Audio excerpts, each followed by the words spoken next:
What's up, Basketball Brain fans and members? One thing you can do when you visualize that's very useful is actually to visualize yourself after a bad play or after a bad game and how you respond. Now, the great thing about visualizing is that in visualizing, when you're playing the game in your mind, you never have to make a mistake. You can make every shot, you can block every shot, and that's very good because you're telling the subconscious mind, hey, this is what I want to have happen. You're programming into the subconscious perfection. Now, when you actually play, you got to be easier on yourself because you're not going to be perfect, right? Like that's part of being a great player, a great mental athlete is to know you're not going to be perfect. But when you visualize, for the most part, you're always visualizing success. You're visualizing swishes, right? And that's again very good in how you program your mind because what it does is probabilistically it increases the chances that you'll play that way. That being said, sometimes it's very useful to visualize yourself after a mistake or after a bad game. Maybe you feel, the feeling you get when you make a dumb turnover or after a bad game, kind of that feeling of sickness, right?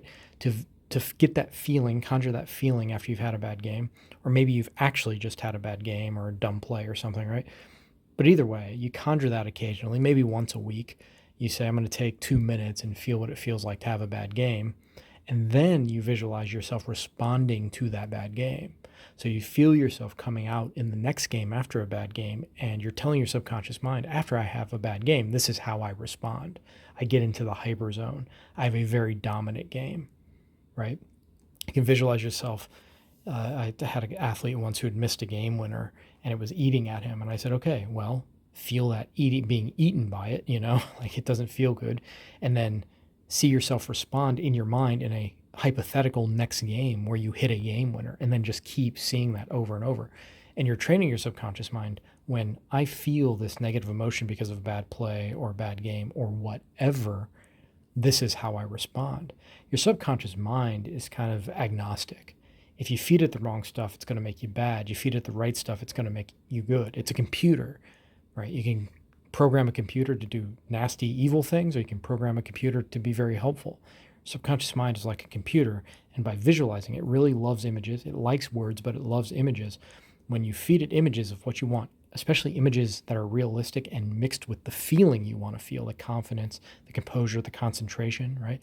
When you put all of that together in a visualization, subconscious mind goes, okay, I know what you want, and I'll help you deliver it. Okay, and if you say, hey, after a bad event, after this negative feeling, this is how I want to respond on the next play or the next game, or even if you had a bad season, how I'm going to respond to this bad season, right? You just keep programming the subconscious mind. This is Dylan. Check out basketballbrain.com for the full program where we go even more in depth into mental training. It will really help your game.